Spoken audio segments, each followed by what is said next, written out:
Hi everyone, welcome to Lacy Listens. This is the portion of the program where I respond. So, if for those of you who are new, Lacy Listens is my program, which I give 10 minutes of my day away to someone just to listen. So I show up on social media and I give 10 minutes of my time just listening to whatever it is they want to talk about. The point of it is to teach me to be a better listener and to help my friends in my community and people all around the world share their stories and to help work through their emotions and help them just to kind of self-reflect a little bit. Oftentimes we find that we show up on social media and we're doing a lot of this and not a lot of this. So I am learning to do a lot more of this and a lot less of this. And this initiative is helping me to do that. So the way this works is I show up on one of my social media platforms and I give 10 minutes of my time, whether it be scheduled or with someone or someone just pops on randomly and wants to talk.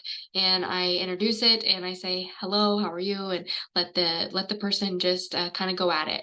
I don't really ask any prompts. It's not interview style. Sometimes I'll nudge along if they need that, but otherwise, I'm just going to let you talk for 10 minutes. So today, my guest was Lisa Petit, owner of Sunshine Ranch Wedding Venue here in Wenatchee, Washington. And I just had her talk.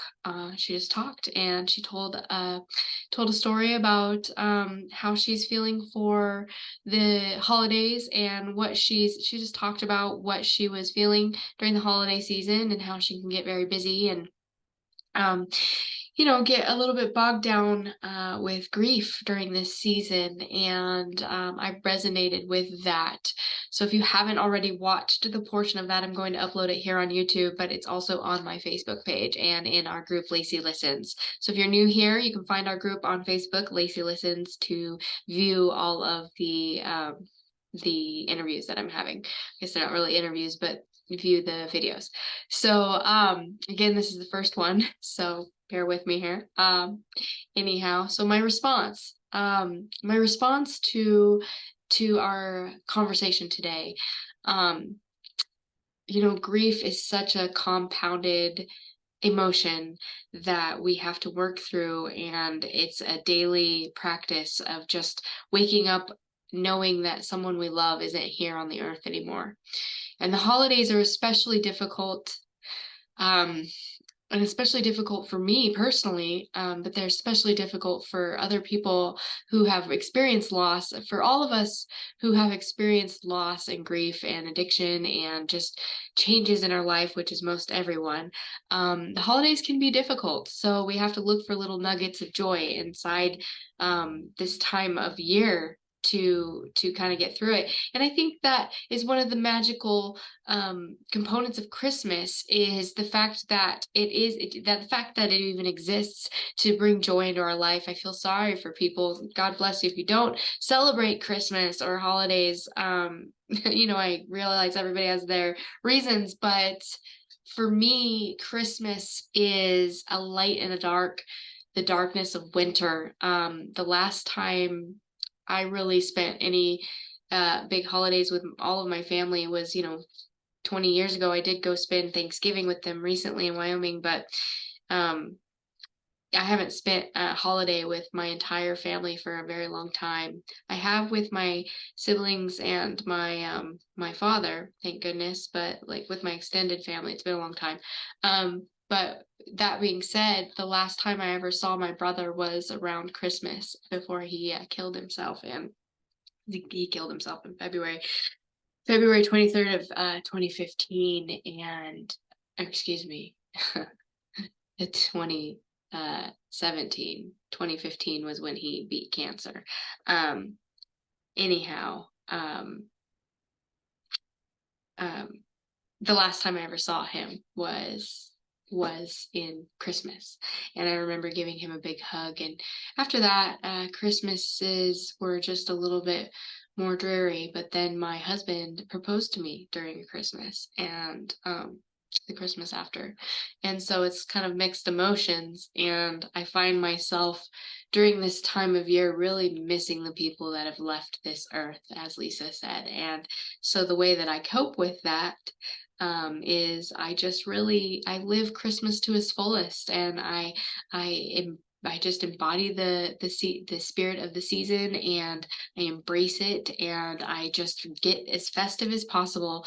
My aunt, who passed away in 2011, um, she was really into Christmas and really into holidays. And one Christmas we even spent it down in Hawaii, and it was pretty epic. But I try to celebrate Christmas as hard as I can for them. And I try to, if I have the funds, give as hard as I can. And if I don't, then I give my time. And one thing that I'm actually doing this holiday season is I'm giving my time as a independent caregiver, in-home caregiver for the elderly. I just signed up. I start tomorrow, and in the mornings I'm going to go and spend some time with an older person I don't know, and just give my time. And I will be getting paid a little bit for it, but I just have been feeling really called to go bless an old person during this winter and the holiday season, because it can be really difficult, and especially for older people and just people who've lost a lot of people, it is difficult. And so my advice to anybody listening would be to embody the spirit of the season and go give to someone else, go brighten someone's day, because that in turn is going to just make the world a better place, and it'll lighten your heart. So if you're struggling this season, get out of your own head and go do something for someone else. And that's my thoughts for today. I'm sure as this initiative grows, my these videos will get longer, and I'll expand upon these thoughts. But for now, the thing that's really coming through for me is to just spend every day, even not during the holidays, but spend every day honoring those that you've lost if you're in grief, and just honoring your spirit and living it as though it's not even your last day, but as though it is your best day. And even on your worst day, that it's your best worst day. And just feeling all of those feelings as deeply as possible, and trying to brighten other people's lives up. It's not all about you. It's not all about us. It's not all about me. It's for, as our mentor says here at Earth Naturopathic, for me, for you, for us. We like to follow Melanie and Lair, and that's one of our coaches. And so one thing she likes to say is for me, for you, for us. And I really love that analogy, because it kind of brings you outside of yourself, because life is not all just about us. I mean, I realize that we are our own, we're the star of our show, right? But we are not the reason for the season. And the reason for the season is love, and learning to love people as deeply as possible, and even when we don't feel like it. So I encourage all of you to just get outside of yourself and get outside of your grief, and not take too much on. As Lisa was saying, she tends to take too much on, and I'm like that as well. So give yourself a day a week, 1-2 days every week, to do nothing and just rest, and just accept that and not feel guilty about it. It's okay to do nothing a few days a week. And then give your time to other people, give your time to your community, give your time in the way that you're the most comfortable, but also get out of your comfort zone. So with that, I hope you guys have a lovely day, and I will see you